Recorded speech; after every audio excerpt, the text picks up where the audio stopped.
In today's video, Illinois Governor JB Pritzker had one of the worst interviews you'll see anywhere with Fox News host Bret Baier, and it was a complete train wreck. When he wasn't deflecting questions or trying to spin the narrative, he basically resorted to just making it up as he went along. But here's the thing, Bret brought the receipts, and you know what? So have we.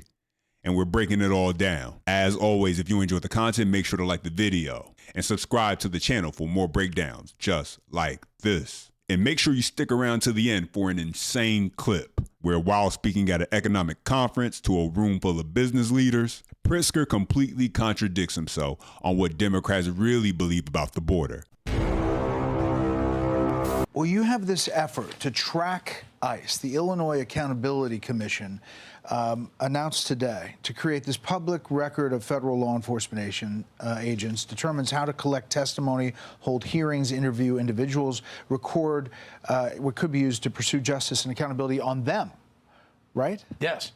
So what do you say to the people who look at that and say, you know, ICE is taking bad guys off the streets of Chicago? Listen, it's great. Go get Tren de Aragua. That's not what happened. Remember, they attacked a building with 130 people in it, and they got a couple of gang members.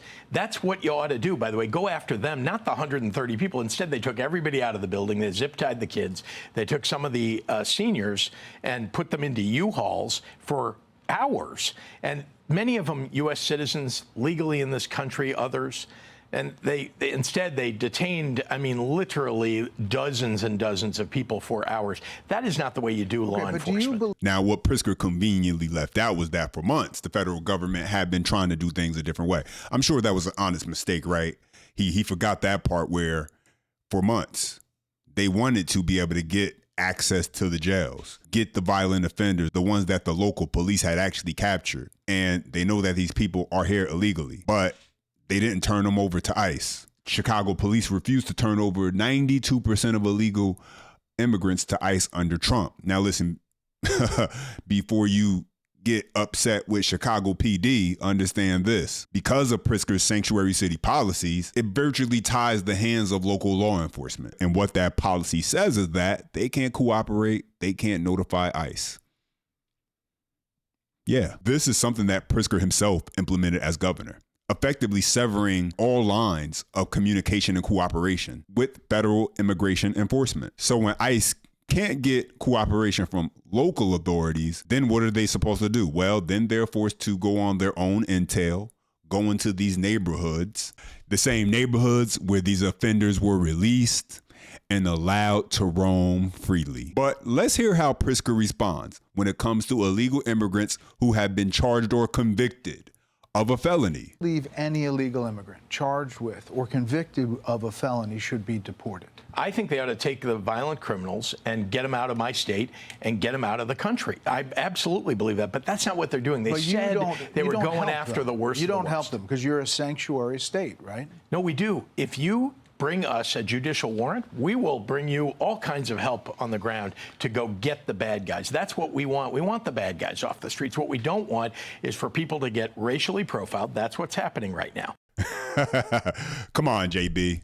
Boom. Does that sound like someone who actually wants to remove the worst of the worst? Or does that sound like someone who's doing anything possible to make ICE's job harder by protecting those who not only broke the law by entering the country illegally, but continue to commit crimes once they were here? And now he wants to make up the rules as he goes along, saying that if you bring a judicial warrant, ICE, then hey, everything will be squared off. We can go from there. As a reminder, ICE doesn't need a judicial warrant in order to make arrests for someone who has immigration violation, even in a sanctuary city. And this will never happen. But if he were truly serious about removing those who commit felonies, because that was the question, right? He'd be empowering his local and state law enforcement to be able to do things that would help, such as sharing fingerprints of detained individuals, honoring ICE court orders or warrants, and notifying ICE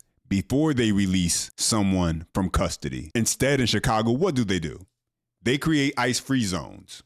You have judges threatening agents that if you make an arrest outside of the courthouse, you yourself will then be arrested. None of that sounds like a governor who is actively seeking to remove criminals from the streets. It sounds like someone doing everything to stop it. Why does Chicago have the highest murder rate of all the big cities? Well, we are not in the top 30 in terms of our murder rate. Indeed, the murder our murder rate it has been cut in half over the last 4 years, and every year it's gone down by double digits. And if you look at all of the violent crime over the last 4 years, here's a map. They've all gone down. U.S. cities, 17.47 per 100,000 population. Chicago is number one over Philadelphia, Houston, Dallas, San Antonio, Phoenix, Los Angeles, New York, and San Diego. What I'm explaining to you now, is you're when talking you want about to fight violent crime. Look, you can pull statistics up. No, I can these are too. murders. I'm explaining to you that our murder rate has been cut in half. And very importantly, Brett, and you got to hear this, very importantly, we've been doing the things that are necessary to bring crime down, right? We've invested in community violence interruption. We've invested in police. I've added more state police than any governor in quite a long time. It's very important that we do both of those things and more to invest in our communities so that we bring crime down. We're doing that. You know who's doing the opposite?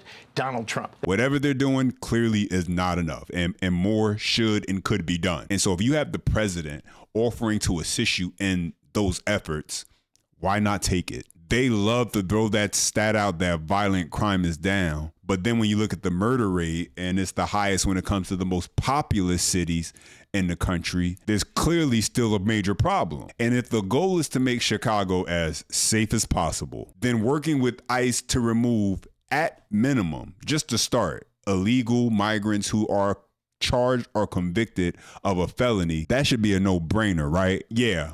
But according to JB Pritzker, he wants them to have a judicial warrant now in order to do that. Earlier this year, Chicago police charged 2 illegal aliens with felony murder in the killing of a 63-year-old man who was found tied up in his home. They were from Ecuador and Venezuela. Both were caught and released at the Texas border by the Biden administration in 2023.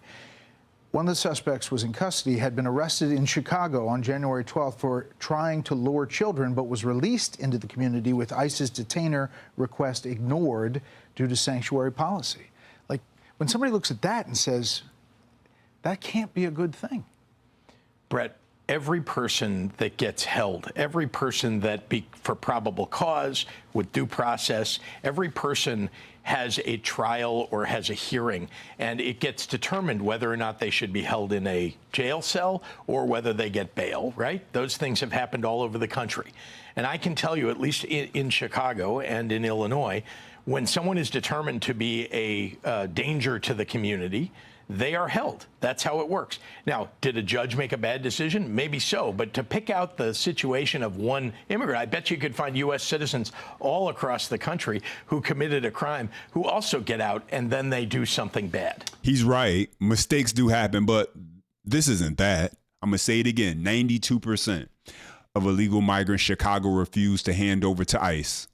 And so was it a mistake or was it protocol? Because despite what he's saying, the facts read different. It's more likely that they would choose not to cooperate with ICE than they would, plain and simple. And Pritzker wants to pretend as if that situation was an isolated incident, but it's not. And the reality is, all of it was avoidable. Many Chicago locals were furious when illegal migrants were dropped off into their neighborhoods. And now we're seeing the after effects. And this is a direct result of the so-called sanctuary city policies that put politics over public safety, where people are being put at risk and in some cases losing their lives. Take a listen. Suspect is now charged in the shooting death of a 15-year-old boy. 19-year-old Daniel Maver is scheduled to appear in court today for a detention hearing.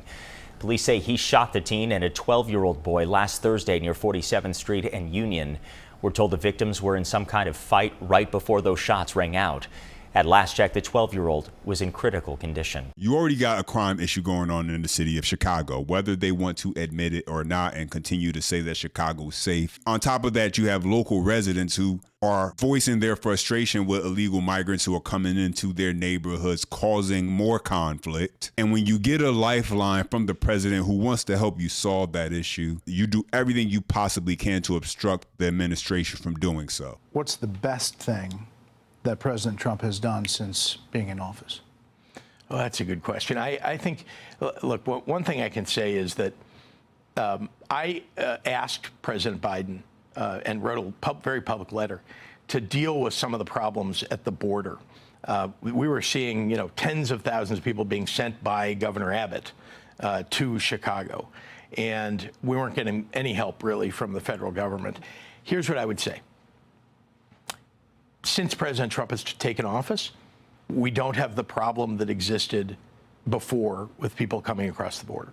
What I would suggest, though, is there's one more thing he could have done. He took control of the Congress. He's got control of the judiciary. He's got control of the White House. He could argue that the judiciary pushes back all the time, but go ahead. The Supreme Court. Let's just say this. He could have proposed comprehensive immigration reform and gotten it passed. He could have done that.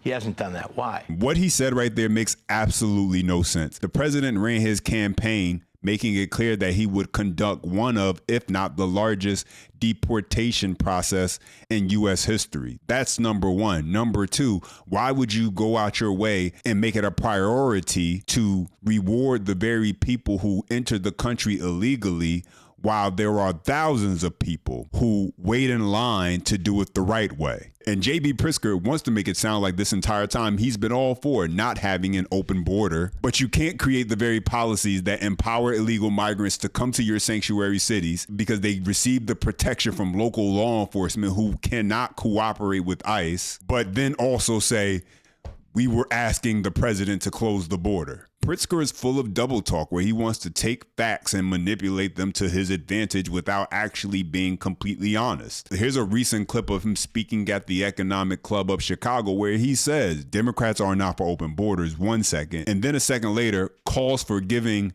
illegal aliens citizenship. Take a listen. But it starts with that anybody who's progressive is for open borders. Well, some people are. Well, I'll tell you that Democrats are not for open border. I mean, we had a real problem, and we needed to do something about the border. But now we need to do something about the people who work for you and work for other people who are here and law-abiding, doing the right thing, and they want to be good Americans. They want a path towards staying in this country, whether we call it citizenship or just legal residency.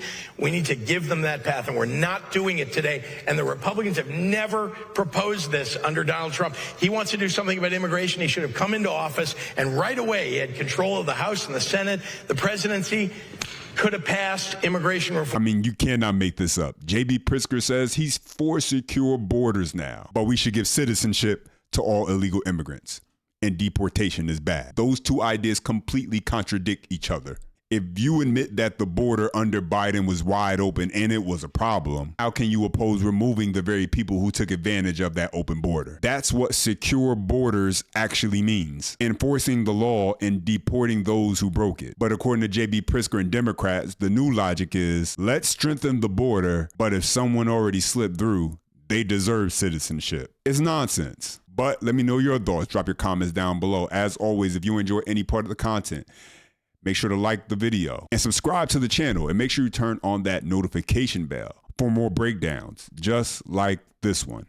And don't forget, stick around for the next video where Chicago immigration judges fire after federal board grants Trump monumental legal victory. Stick around for that one. And as always, I'll see you next time.